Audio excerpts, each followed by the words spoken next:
Hey guys, I'm Randy. And I'm Daniel. We're two lifelong friends and musicians, but when we're not playing gigs, we like to talk games. And today on the Gaming Gig podcast, we are talking about how 2022 might finally be turning around for gaming.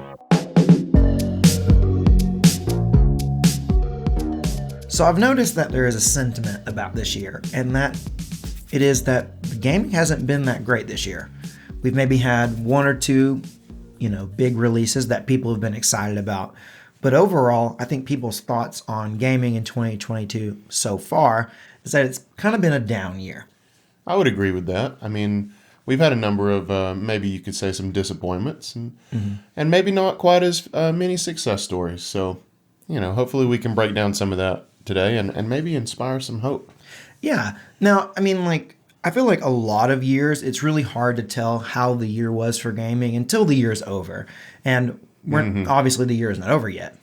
Yes, hindsight's 2020 and all that jazz. Right. In this case, hindsight will be 2022. But, oh yeah, good joke there. 2 thumbs down. That's low effort. You're better than that. I am better than that. I shouldn't have made that joke.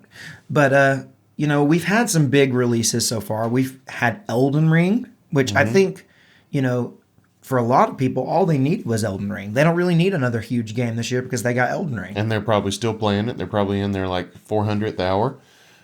There's some kids that I talked to who've played Elden Ring like 5 times already, and they've got hundreds and hundreds of hours. And Elden Ring was really hyped for quite a while before it finally dropped. So yeah, a lot of people were really highly anticipating it, and it delivered mostly. So yeah, but it was a game that came out early in the year, and I think already we're at the point where people have kind of forgotten that Elden Ring was this year. We also had Horizon Forbidden West. Yeah, which I thought was a great game, but again, that was early this year, and it came out around the exact same time as Elden Ring, didn't it? Yeah, it was really within similar. the same week or something, Yeah. Or maybe a week apart. So we had those. From Nintendo, we got Kirby and the Forgotten Land, which is probably their biggest game they've released this year so far. Yeah, great game. I love that game. Yeah, it was an awesome game. Oh, we also got Pokemon Legends Arceus at the very beginning of the year. We did. That one made its way into my backlog folder, so I'm coming back to that one. That was early this year. It wasn't late last year, was it? It was early this year. We're going to say yeah. Yeah, I'm pretty sure it was. Again, I can confirm it it's if like you want. One of those things, it's this year has for some reason felt so much longer than other years. Like 2020, 2021 went by so fast, but 2022 has seemed to last forever. Yeah, and then we had the biggest release probably for the two of us, so I don't want to speak for you, but definitely for me, and that's Last of Us Part 1. Which I'm super excited to probably start tonight. Right. There was a lot of controversy around that game, and it wasn't a big release for everybody, but we have had some. Nobody's perfect. Some big hitters, That's the point, is we have had some big hitters so far this year, but I still think that for whatever reason, people are looking at this year saying, it's not been very good for gaming. Yeah, and I think I don't want to be negative, but I think a lot of that, or some of that, probably stems from the fact that a lot of these people still can't get the next gen consoles, and that definitely is going to color your view of the year, And we've also had some games that were some disappointments, and I think that those you always weigh out the negatives more than the cons. So even though we've only had a few of these big disappointments, we've had some big disappointments in games, especially from Nintendo, which is kind of sad because we had Mario Strikers. What a flop. Which really flopped. Even though it was a good at its core, that game came and went in 36 hours. Yeah. It was crazy. It was the fastest life cycle I've ever seen. We also had Switch Sports, which Switch Sports was another one that people were super excited about because it was, calling back to Wii Sports. Yeah. And people loved Wii Sports. But, Wii Sports time has come and gone, and I don't think Switch Sports, it was cool for nostalgia's sake, but in terms of being a big game, it just wasn't. Yeah, I didn't even play that one. No, I didn't have baseball. They didn't have my game. I played it, and I liked the soccer game. Yeah. But other than that, it just was. I really would not have wanted to spend $60 on it. Thank goodness I rented it. Yeah. But then probably the biggest disappointment this year so far is probably Saints Row. Really? You think that's the biggest disappointment of the year? Which one can you name that's been a bigger disappointment? I don't know. For me, it was Mario Strikers, but I know that's just me, but I think more people Mario Strikers definitely was a disappointment, but I think that for the general audience, Saints Row was probably the biggest flop we've seen, and it's also the most recent flop we've seen. Yeah. Sorry, general audience. So because we've had these flops, general audience. whole general audience. Because we've had these flops, I think a lot of people are like, 2022 hasn't been a great year. But Randy, sorry, I didn't mean to cut you off. No, go I ahead. thought you were serving it to me. I'm going to serve it I to thought we you. were playing ball here. Yeah. But, we've had some flops. We've had some successes. We've also had some middle of the road. Yeah. We've also had some middle of the road, like the Quarry. Yeah, which was, I enjoyed a lot. We loved the Quarry. Yeah. Yeah. And I think people loved the Quarry, but it just didn't have a lot of staying power. It didn't seem to stick around forever. But Which that kind of game you really can't expect. It's an interactive horror movie. Like, Yeah. horror movie. Yeah. I mean... It was a different type of game there. Yeah. But that's different. It's different. But yeah, I mean, the Quarry was really great. And I think it was definitely slept on by a number of people. Was it now? Yeah. But we also had games like Ghostwire Tokyo, which I think I really liked, but a lot of people didn't play. You didn't play that I one. didn't play that, no. Live Alive, which we loved. Live Alive is currently sitting my game of the year. Yeah, but a lot of people didn't play it, although it was really good. I mean, You missed out if you didn't play Live Alive. I mean, no, you didn't. You could still play it. you can still play it. Yeah, it's not always gone. Man, you need to play it. Yeah, it's really great. But, not a whole lot of people played it. So, but we've, in the past week or two, we've had all these showcases. Mm-hmm. And for whatever reason, it seems to have put people in a really good mood about gaming. People are now excited about the remainder of 2022, and 2023 looks like it could be a really good year. Mm-hmm. So, everyone just seems excited now. We had the Nintendo Direct. Mm-hmm. We had the Sony State of Play. Yeah, and we had Tokyo Game Show. Yep. And that's all been very recent, and it's made people really excited about what's coming up. But before we go into what those showcases had, what games are coming up this year? I think there's a lot that people are excited about. Yeah. Well, I mean, Splatoon 3 just dropped. Yeah. So I know you're playing the story mode in that right now, which is not really something I'm interested in. I'm kind of interested in trying out the online, but which I will get to. And yeah. And I'll tell you, that game is really high quality. It looks that way. It's not like one of those games that come out and it's just, a lot of games get sent out unfinished. Yeah. And Nintendo has been known to do this. They're look at Mario Strikers and look at Switch Sports, right? They've shown us that they can do that. Yeah. But then Splatoon 3 comes out and it is polished, man. It is really good. And people say it's got like a real online lobby system. Like they're finally catching up to like the 360. I know, right? Like I'm very, very, very excited about that. But also from Nintendo, we have Bayonetta 3 coming out this year, which I'm super pumped about. Yep. You've never played any Bayonettas. No, but I want to play through them because I do want to play 3. Yeah, it's both Bayonetta 1 and 2 are both excellent games. So I'm super pumped about 3. Mm-hmm.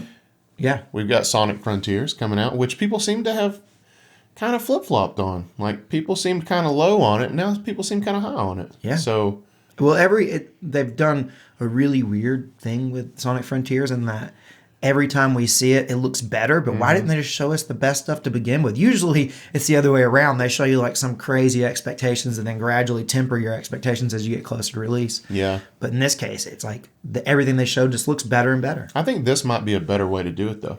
This might be a better way to market your stuff. Your stuff. Sorry. Yeah. No. I'm on a break. Yeah. Yeah, I agree. I think, Your stuff. start people with low expectations and then gradually, get them more and more hyped. I think, yeah, definitely. Nintendo's going to release Pokemon Scarlet and Violet, which I'm going to play. No, of course. I'm going to play it, but play it. I can't say that I'm extremely excited to play it, but I'm going to play it. If I'm like ranking my excitement, like from 1 to 10, 1 to 10. What? That's a new thing. You do like Tim a lot. If I'm from 1 to 10, I'm at like a Pete. Okay. I think I got what you're saying there. Yeah. Not quite a Tim, but you're at a Pete. Yeah. Well, yeah, but he's like between 2 and 3. Okay. Just so you know. Yeah, we're also getting Skull and Bones from Ubisoft. I personally think that game is going to flop hard, but I'm going to play it as well. Man, it's an Ubisoft game. Like, I don't know, man. It may do better than we expect, but it's like I already feel like people have written it off. It does not look like the game for me. I every time I see it, like I thought it was going to be the game for me, and I just think it's not. No. I'm renting it hard, and because I'm not buying that game. I'm going to rent it, and then if I love it, if somehow I love it, I'll keep it. But I think I'll just walk across the yard and watch you play it for a few minutes and see if it's what it's like. Yeah. Yeah. We have Mario plus Rabbids Sparks of Hope coming out. I'm definitely going to get that. Yeah, I loved the first Mario plus Rabbids game. Man, I never bought it. I need to buy the first one because you can find it cheap now. But I loved playing it at your house. That was super fun. It's XCOM with Mario. I love it. Yeah. Love it, love it, love it. We got Evil West coming out, which I've thought looked cool for a while since it got announced. And Evil West is like, I'm low-key excited. It looks about metal. Evil West. Yeah. It looks really, really good. We have some like superhero games coming out. We've got Gotham Knights, which what they've shown has people mixed. We have Marvel's Midnight Suns, which is a new basketball team. Marvel's Midnight Suns. The Midnight Suns. But that game has people want. It seems like people want to like it, but they're just not excited about what they see. Explain this title to me. Midnight Suns. Like, are they just being contradictory for the sake of it sounding neat? I mean, what is... I think it's a comic thing. I don't know what it is. Midnight Suns.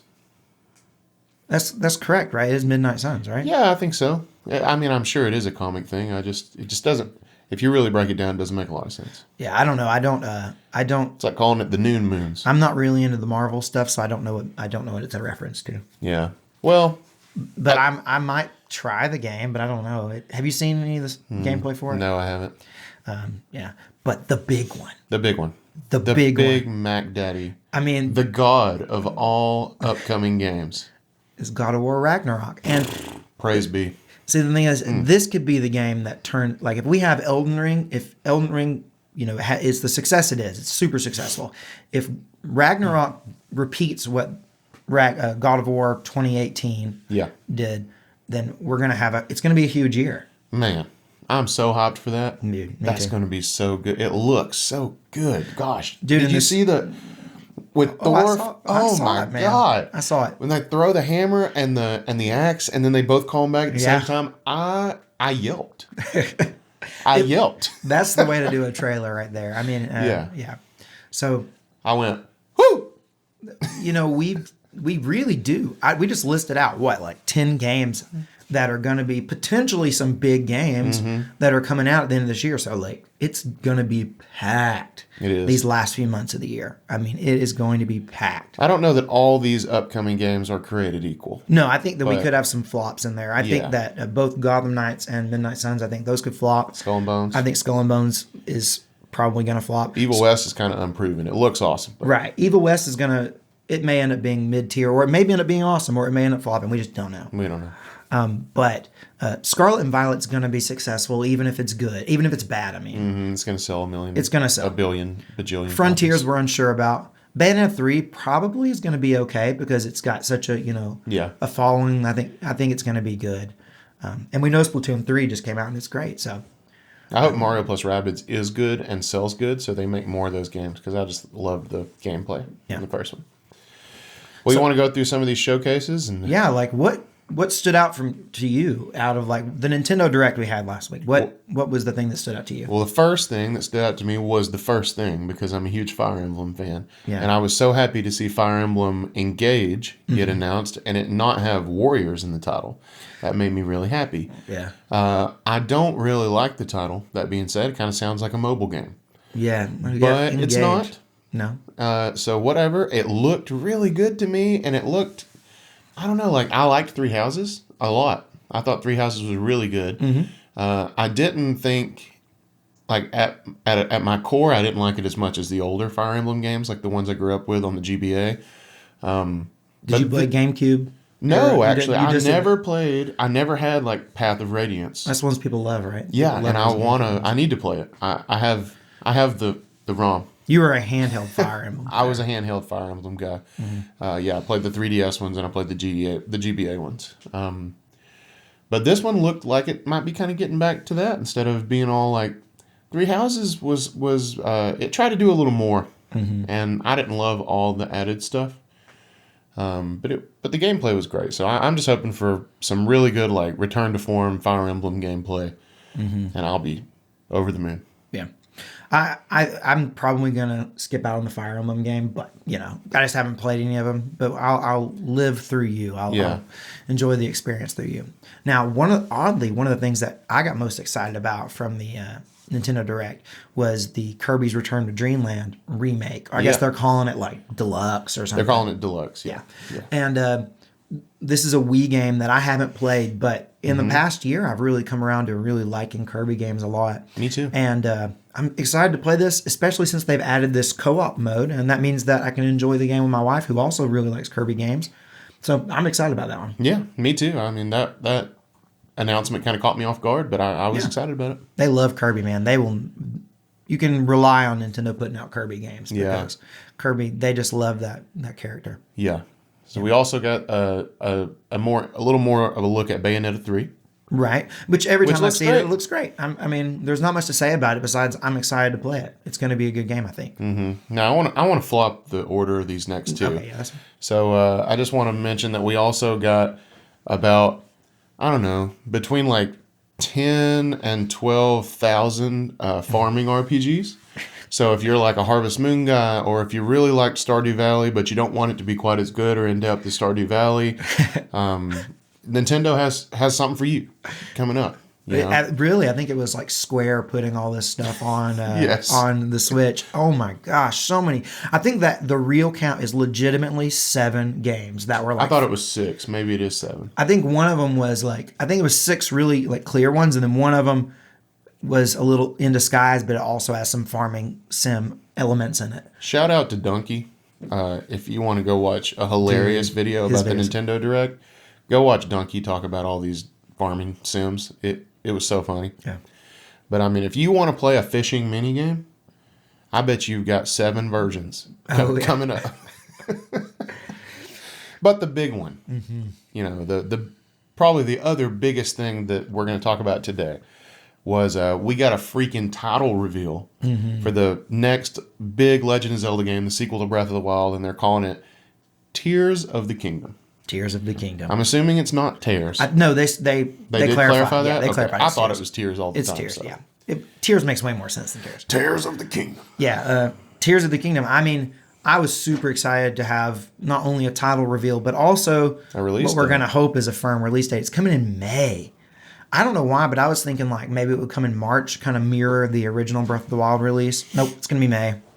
I'm actually really fine with May because that's like right when I get out of school for the summer. Right. So That's really good timing for me. Yeah. It's probably better timing for you. Yeah.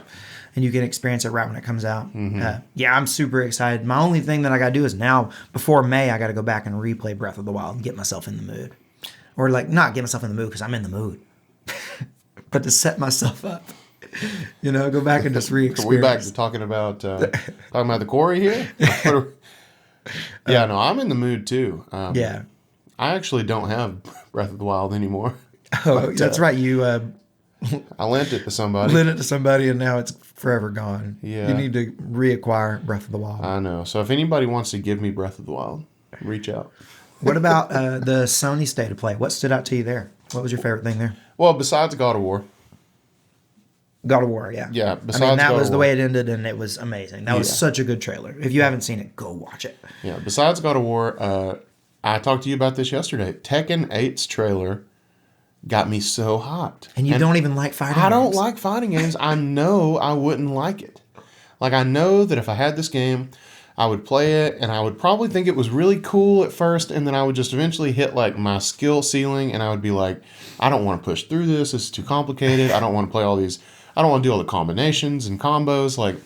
And I'd probably just stop playing it, but God, it looked fire. It did. I think that's that Unreal Engine 5. Like, we haven't seen many Unreal Engine 5 games yet, and this one looks phenomenal. So good. Graphics-wise, I mean, like, we haven't seen a trailer that looked like that in a while. It looks so good. I mean, I don't like fighting games, but I have to say the trailer looked really nice. I hope that they said it was in-engine, and that's how the game's going to look. So That's we'll ridiculous. see. There was no HUD in the trailer, so it won't look exactly like that, and it was hard to tell the way they pieced it together. It was hard to tell like what parts were actual gameplay and what part was just cinematics.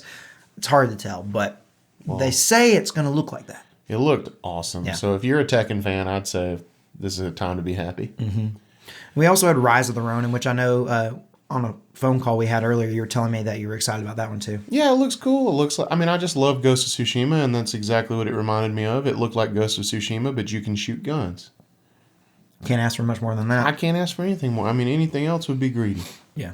We had Tokyo Game Show, and I really didn't pay much attention to the Tokyo Game Show. Me either.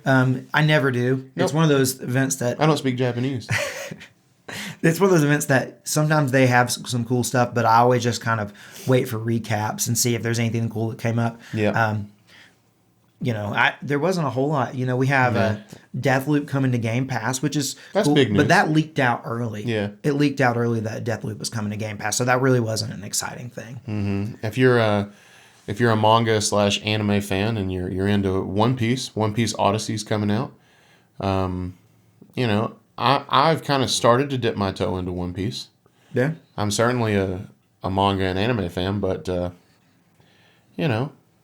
whatever. It sounds like from what I gathered, it's an original story, so it's not like following, a manga arc or something, and that's cool. A good anime game is hard to come by, so if it's good, I'm happy. I know a lot of people are wanting a good One Piece game. Yeah. We also got another look at Exoprimal, and what I've seen looks cool. It does look cool. It looks like it's got. I'm not sold on it yet. Nah, it's not something I'm gonna play. That's one of those games I'm just going to wait and see what everyone thinks about it. Yeah, I mean, it has like a horde kind of mode, and I do love that from Gears. So, I mean, I won't say I guess I shouldn't play. I shouldn't say I won't play it, but probably won't. Yeah. But overall, all these showcases, all these great games coming up, it seems like 2022 may turn around, and maybe once we get out of the year, we may realize, hey, 2022 wasn't a bad year for gaming after all, even though that has seemed to be what people are thinking so far. Yeah. So let's hope. Let's just hope. Fingers crossed. Make sure you're living right so we can be rewarded. But we asked the people not unrelated because this was announced, but we asked, where will you be playing GoldenEye 007, which we didn't talk about from the Nintendo Direct. Well, because we're saving it. Yeah, we were saving it. Right. That was planned. But yeah. Yeah. And we had, I was interested in this because I wanted to know, GoldenEye is coming back. We're getting re-releases for the first time in forever. And, it's coming back in two places. It's coming back on the Switch for NSO, and it's coming back to Xbox through Game Pass. I don't know if it's going to be available outside of Game Pass. I meant to look that up. You know what I meant? What it kind of makes me sad, actually. It's not coming to PS5. But you know what did come to PS5? Kena Bridge of Spirits. Have you ever wished you could be caned like never before? I'm talking about just caned to all hell. Well, now you can. And Kena Bridge of Spirits for PlayStation 5 and PlayStation 4. Get caned, y'all. Is Kena Bridge of Spirits only on PlayStation? I don't know. I don't know either. They didn't tell us that in the sponsor in the ad read. They didn't. Yeah, we got to bring up the fact that we are sponsored by Kena Bridge of Spirits. It's our one and only sponsor. Yeah, this portion of today's episode is sponsored by Kena Bridge of Spirits, and they give us no money, but they say just have free reign with the game and just do whatever. Yeah, they don't sponsor us in money or anything else like that, but they sponsor the episode in their own way. Yeah, I mean, they've never reached out to us and said anything about it, but we just felt it through the ether that they wanted to sponsor the Gaming Geek podcast. Yeah, well, they give us rot. they give us rot? Little rot spots. Little rot spots. If you haven't played Kena, you have honestly, no idea. Kena is a good game. It is a good game. That's why I keep bringing it up. It's not a crappy game. Yeah. It's a good game. It's a really good indie game. Oh, yeah. Anyway. So, like I said, I wanted to know, were people going to be playing GoldenEye on the Xbox or were they going to be playing on the Switch? Because there's two different versions here. The Xbox version will be kind of almost like a remastered version. It's going to have improved controls. That means dual stick controls instead of the single like the Nintendo 64 version had. It's going to have better graphics. It's going to be 4K 60. Yeah. And it's going to have better frame rate. So those are some really cool things about the Xbox version. And the Switch version is just getting the original game, but with one big caveat here. The Switch version is going to have online multiplayer. The Xbox version will not. That's huge. So, do you want all these fancy controls, graphics, and frame rate, or do you want to be able to play it online with your friends? Yeah. It's a conundrum. It is. It is a regular conundrum. Yeah.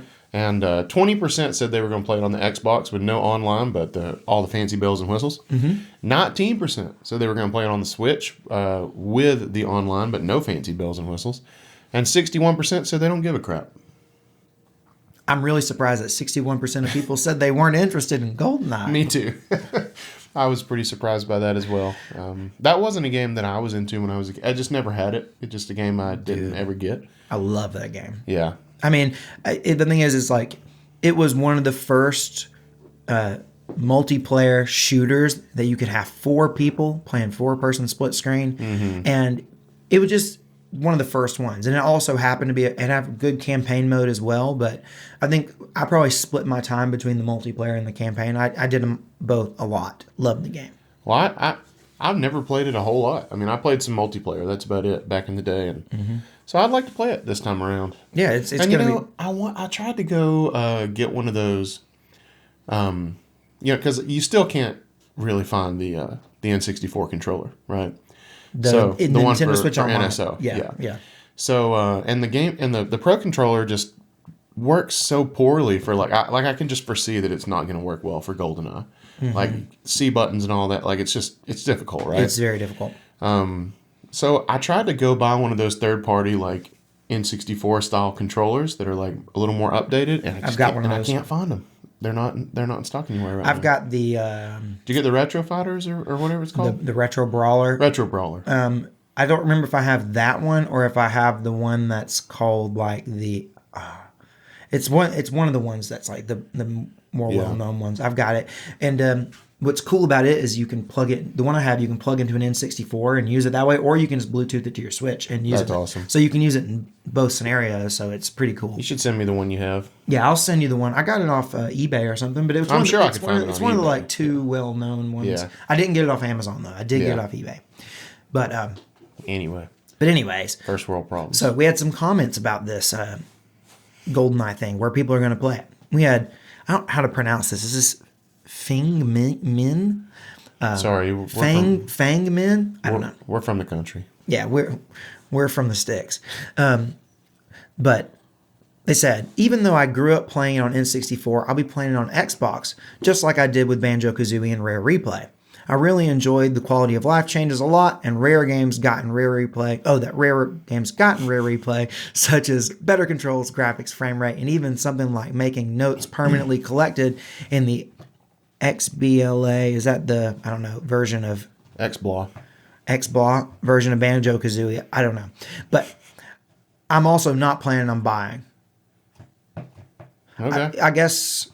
But I mean, it's going to be through Game Pass. I really want to know. Will you look up real quick if this is going to be something that you can purchase, or is it only going to be available through Game Pass? Because if they're just putting it on Game Pass, I don't know. I feel like that's a bad move. I know it's going to... Is GoldenEye really something that's going to sell Game Pass subscriptions? Is it going to be available through the store? Because if it is available through the store, I wonder what price it'll be. And... because on the Nintendo Switch, it's only going to be through Nintendo Switch Online. Right.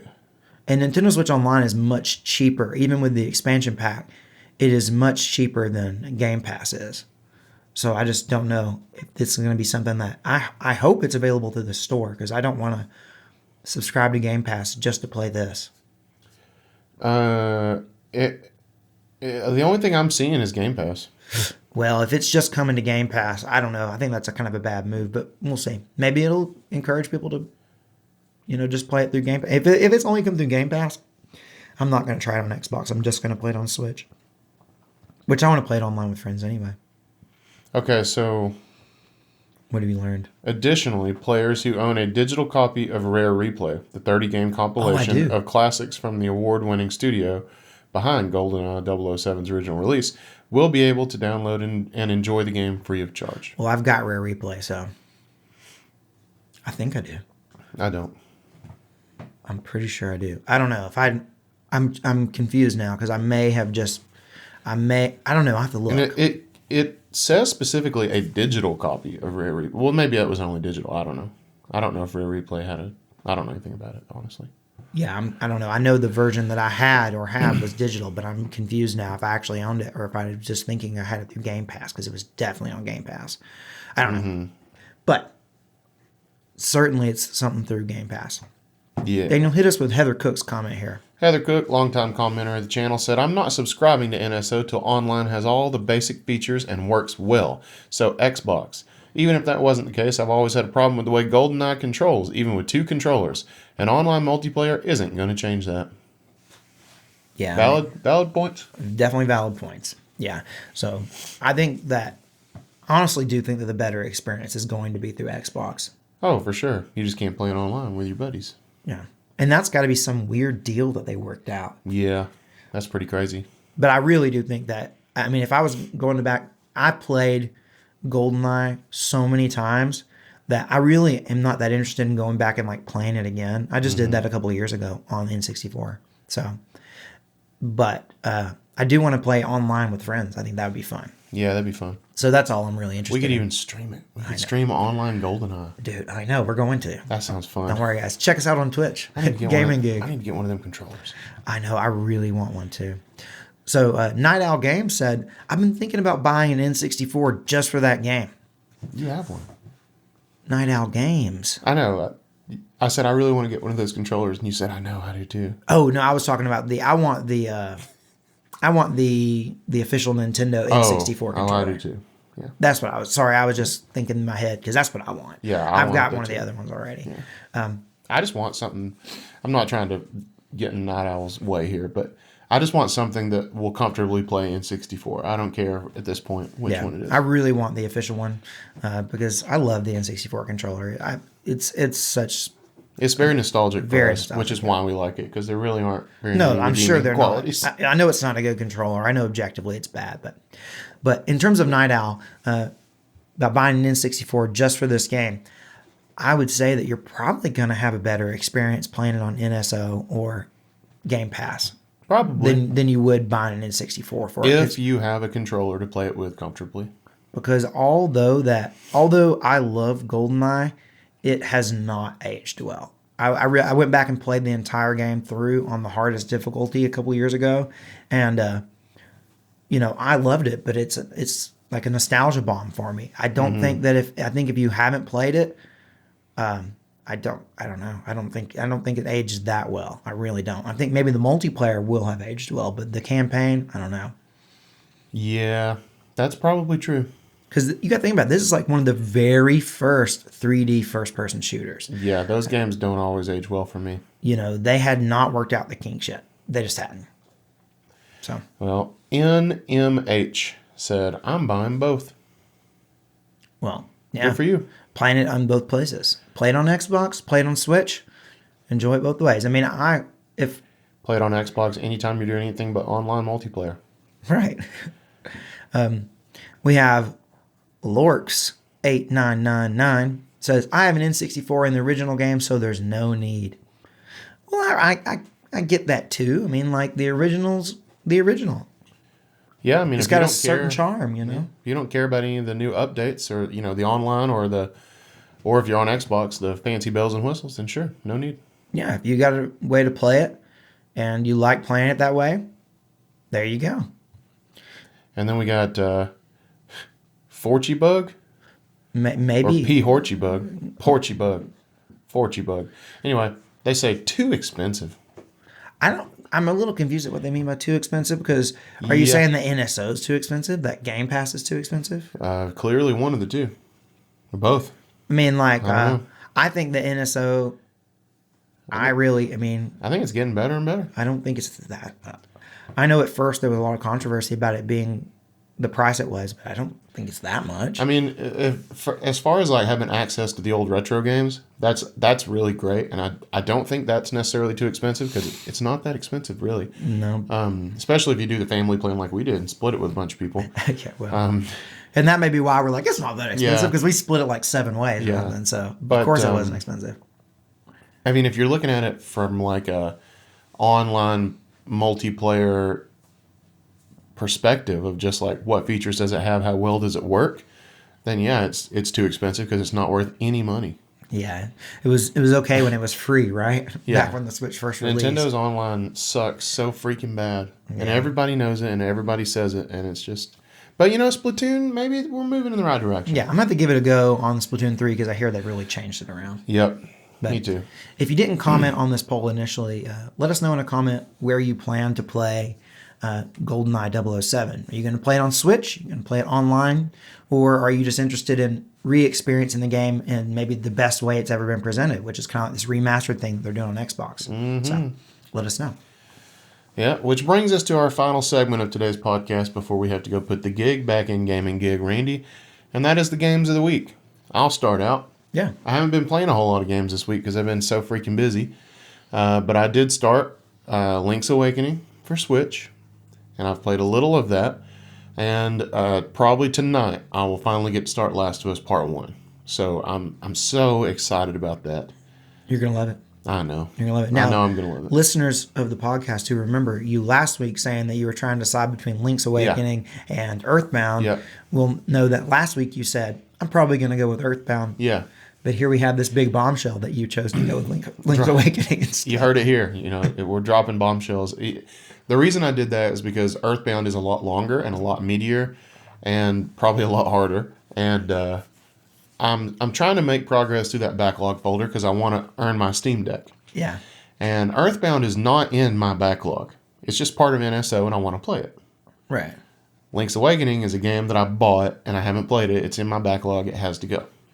So you got to knock that one out. Yeah. And I want to play it. It's also a really great game. Yeah. So, I mean, I want to play it. There's nothing wrong with playing a really great game. No, I've never found anything wrong with it. No, nothing wrong with that. So I'm excited, but Link's Awakening, I don't know, it may take a backseat while I power through The Last of Us. But it's not going to take that long. Yeah, man, I feel like I speed ran The Last of Us Part 1. How many times have you ever played The Last of Us? Just 2? Yeah. Yeah, this will be my second time. Yeah. I wanted to save like a replay. So fast. I wanted to save a replay till like it was the right time. And it's the right time. It's the right time now. Man, it is such a good game too. So this week for me, I've been playing Splatoon 3, and I've been working through the campaign, the story mode, and I'm on the final boss as we speak. In fact, I paused playing the final boss to come over here to record this podcast, so I am just about to finish that. Nice. And but otherwise, this week I have been playing a game that I just wanted to try for a while, which is Nier Automata. And Nier Automata. I've never played the first Nier game, and I've never played this one, so I don't really know what to expect from the series. Yeah. But I have been pleasantly surprised with how much I'm enjoying that game. It got some really great music. It gives me kind of a Final Fantasy VII Remake vibes in a little bit of a way. So, but I'm really liking it. It's very, very high quality. I'm still in the opening, maybe like 4 or 5 hours of it. But so far, I've really, really liked it. So nice. I'll keep you guys updated and let you know what I'm thinking about it next week. Who knows, I may have it finished, or I don't know how long it is. I haven't looked it up. It seems like it could be a meaty game. Yeah. Meaty game. But that's what I've been playing. I've been playing Nier. Nice. So, until next time, guys, I'm Randy. And I'm Daniel. And this has been Gaming Gig. Peace out.